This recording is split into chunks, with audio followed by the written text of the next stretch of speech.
یہ سبق مجھے میرے والد نے دیا تھا۔ میں دن رات ان کا شکریہ ادا کرتا ہوں اور صدقے دل سے ان کی مغفرت کی دعا کرتا ہوں۔ وہ رکا، رومال سے ماتھے کا پسینہ صاف کیا اور بولا، میرے والد کو سردی کا مرض لاحق تھا۔ وہ گھر میں بھی اوور کوٹ پہن کر پھرتے تھے۔ میرے والد جون جولائی میں بھی دھوپ میں بیٹھتے تھے۔ ان کی جلد جل کر سیاہ ہو جاتی لیکن ان کی سردی کم نہیں ہوتی تھی۔ وہ گرمیوں میں بھی لحاف لے کر سوتے تھے، پاؤں میں ڈبل جرابیں پہنتے تھے اور صبح و شام ہیٹر کے قریب بیٹھتے۔ سردیاں ان کے لیے ناقابل برداشت ہوتی تھیں۔ وہ اکتوبر میں کپ کپانا شروع کر دیتے تھے۔ ہم انہیں اکتوبر سے مارچ تک دبئی شفٹ کر دیتے تھے۔ وہ 6 ماہ دبئی میں رہتے تھے اور 6 ماہ لاہور میں۔ اللہ تعالیٰ نے اس خوفناک بیماری کے باوجود ان پر بڑا کرم کیا تھا۔ وہ ارب پتی تھے۔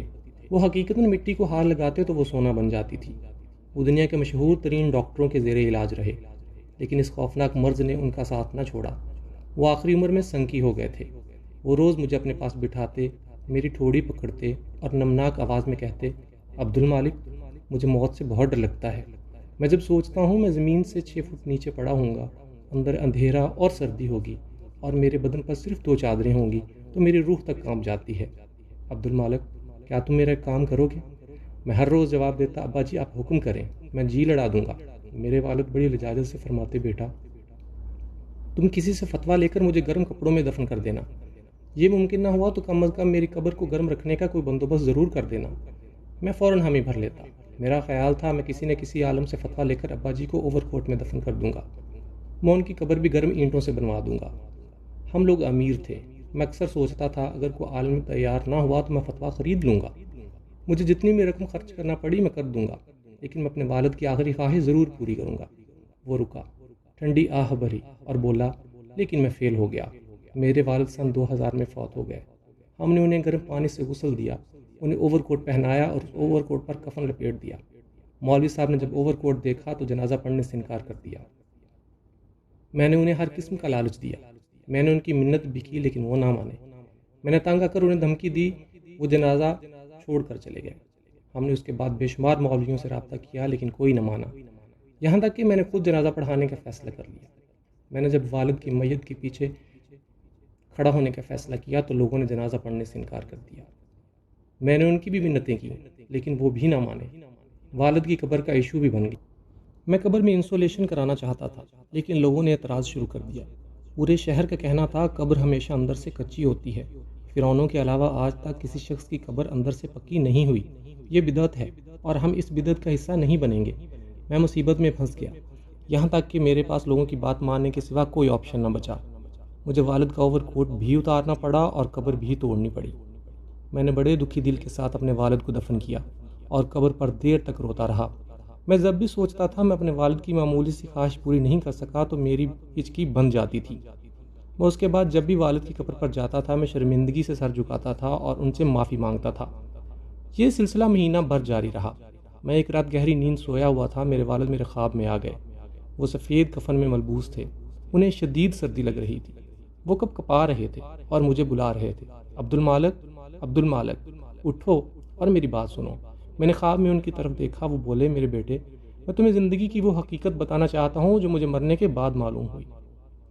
میں نے عرض کیا، ابا جی میں غور سے سن رہا ہوں، آپ فرمائیے۔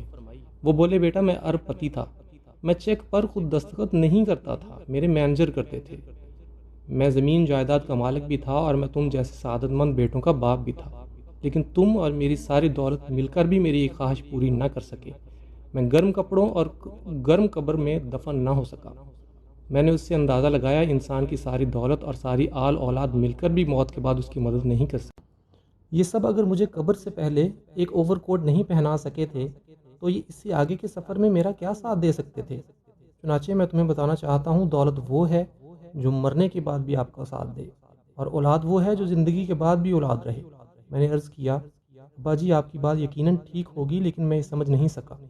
وہ مسکرائے اور فرمایا، دولت اور اولاد کو صالح بناؤ، یہ مرنے کے بعد بھی تمہارے کام آتی رہے گی، ورنہ دوسری صورت میں یہ تمہارے امتحان میں اضافہ کرتی رہے گی۔ میں خاموشی سے ان کی طرف دیکھتا رہا۔ وہ بولے، بیٹا میں نے پوری زندگی دولت کمائی، میں اس کا 99% حصہ دنیا میں چھوڑ گیا۔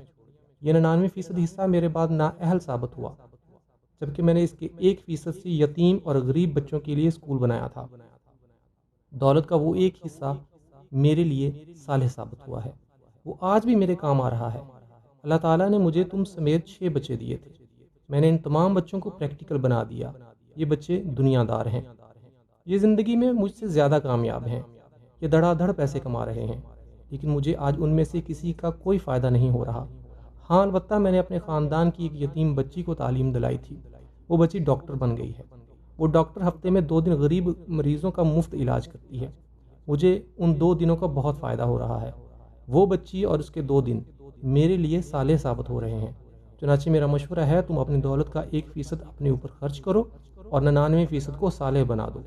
تم مرنے کے بعد بھی خوشحال رہو گے، اور تم اپنی اولاد کو کاروبار کے ساتھ ساتھ ویلفیئر پر لگا دو، یہ صالح ہو جائے گی اور یہ اولاد تمہیں صدیوں تک نفع پہنچاتی رہے گی۔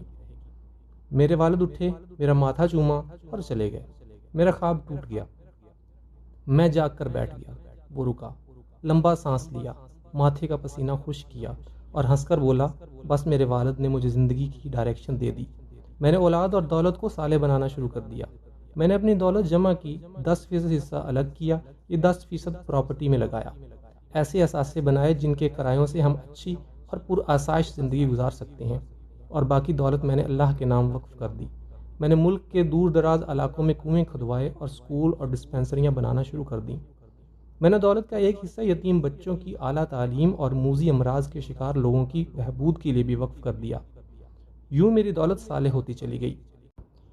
میں اب اپنے بچوں کو بھی ویلفیئر کے کام پر لگا کر صالح بناتا جا رہا ہوں۔ مجھے یقین ہے کہ یہ بھی ایک نہ ایک دن میری قبر کے لیے ٹھنڈک بن جائیں گے۔ وہ خاموش ہو گیا۔ میں نے عرض کیا، آپ بچوں کو کیسے صالح بنا رہے ہیں؟ وہ مسکرایا اور بولا، میں بچوں کو ٹریننگ دے رہا ہوں۔ ہماری کامیابی ہمارا اثاثہ ہوتی ہے، ہم جب تک اس اثاثے کا ایک بڑا حصہ صدقہ نہیں کرتے ہم اس وقت تک صالح نہیں بن سکتے۔ آپ انجینئر ہیں تو آپ اپنی انجینئرنگ کا ایک حصہ اپنے اور اپنے خاندان کے لیے وقف کر دیں اور دوسرا حصہ صدقہ کر دیں۔ لوگوں کو اپنے علم اور اپنے فن کے فوائد میں شامل کر لیں، آپ صالح ہو جائیں گے۔ آپ اسی طرح اگر ڈاکٹر ہیں تو آپ لوگوں کا مفت علاج کریں، یہ مفت علاج آپ کی طرف سے صدقہ ہوگا اور یہ صدقہ آپ کو صالح بنا دے گا۔ اور آپ اگر تاجر ہیں تو آپ اپنی تجارت کو منافع خوری، ملاوٹ اور بددیانتی سے پاک کرتے جائیں، آپ صالح تاجر ہو جائیں گے اور اس کا آپ اور آپ کے والدین کو فائدہ ہوگا۔ وہ خاموش ہو گیا۔ میں نے پوچھا، آپ کو اب تک اس پریکٹس کا کیا فائدہ ہوا؟ وہ مسکرایا اور بولا، میں زندگی اور میرے والد موت کے بعد مطمئن ہیں۔ وہ اکثر اوور کوٹ پہن کر میرے خواب میں آتے ہیں، میرے سر پر ہاتھ پھیرتے ہیں اور اونچی آواز میں کہتے ہیں، شاباش عبد المالک، اور میں نہال ہو جاتا ہوں، میں خوش ہو جاتا ہوں۔